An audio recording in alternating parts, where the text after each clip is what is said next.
That stain in my membrane. Got on my pimp game. Fuck the world. My defense came. Then Dehaven introduced me to the gangs. Dehaven introduced me to the gangs. Dehaven introduced me to the gangs. Spanish Jose introduced me to Kane. I'm a hustler now. What down? What down? What down? What down? Yo, check this out, man. My name is Dehaven, aka Headache Gil from Marcy, BK, Brooklyn. What up? I'm here to expose this nigga Jay for who he really is and what type of nigga he is. But at the same time, I'm gonna let y'all know how I'm responsible for that whole Rockefeller empire. I'm gonna let y'all know about most of the shit he talking about on the record and who he talking about on the record and all that other shit. Do you know what beef is? Ask yourself. Do you know what beef is? Come on.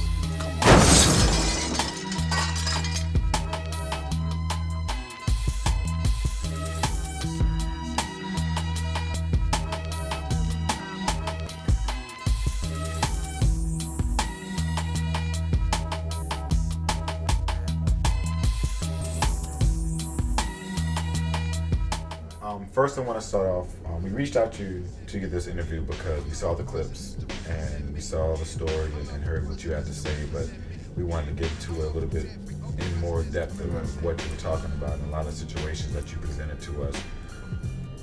So, how do you feel about some of the comments that you're getting on YouTube? Some of the responses, you have people saying things like, "Oh, you're a hater. Stop hating on Jay. Like, come on, get out of here, deal with it, deal with your own life, stop stressing about this, man, get your own money," do like this. Like, what do you have to say in response to those people who put out these comments? To them people, I could actually say, for real, you know nothing about the street. If you can't just look through, this shit is like a mirror. You just can't look through and see this shit for what it is. You ain't never been out on the street. You don't even know the rules. You don't know the game plan to this. I want you to tell me a little bit how you feel about some of these lyrics from these past songs. The first song I want to go into is Feeling It, the 1996 debut album, Reasonable Doubt. I'm going to read the line right now.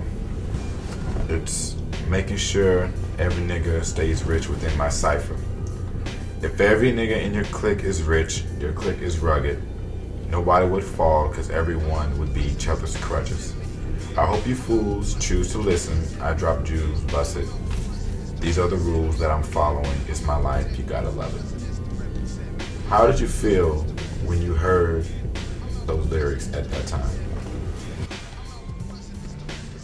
Well, at that time, everything was like, he was living like that, I guess.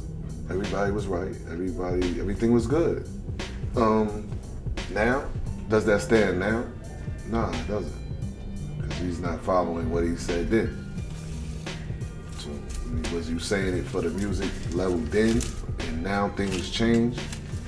Because if it changed now, I just want to hear, yo, when I get where I want to get, I'll just fuck all y'all and whatever. So then, what we're seeing and what we're told in the media and in his rap songs, how would you feel when you rate the legitimacy of what was told to us? How would I rate it? 1 being straight bullshit, 10 being real, just real. It's bullshit. It's bullshit because you putting all this out here that you done this and that you accomplished this. This is the way you got to where you was at. And you even mentioned the people that's responsible for where you at. But you're not keeping it real because you're not paying homage to them. Before his career really took off, back when you were all still in the game together, what were you two's roles as far as the drug game and what y'all used to do? Man,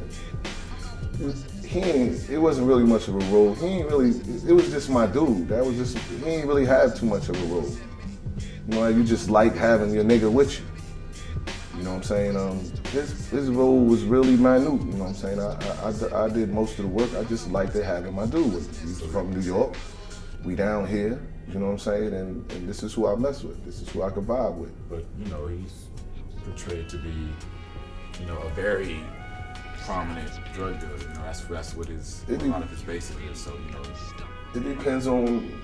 You can see someone. You can be with someone. You can hang out with someone and see someone, deal drugs.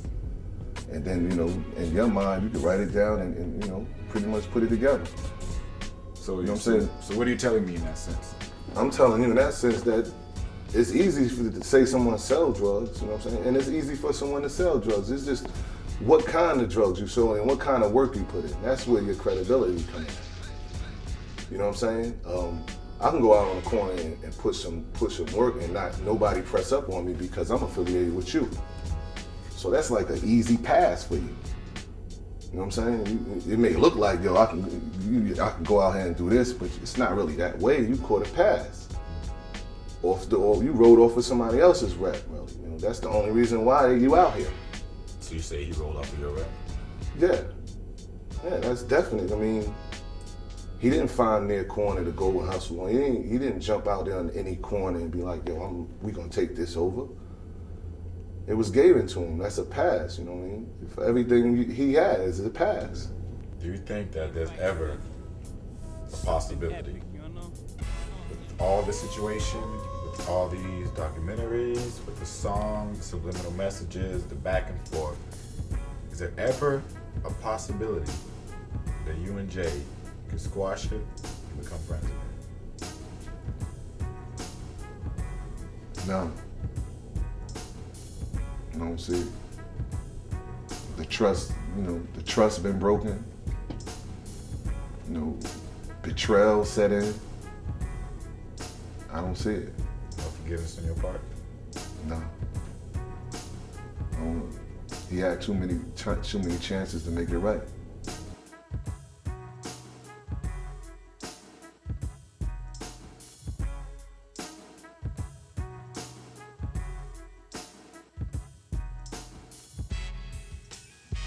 Can I live?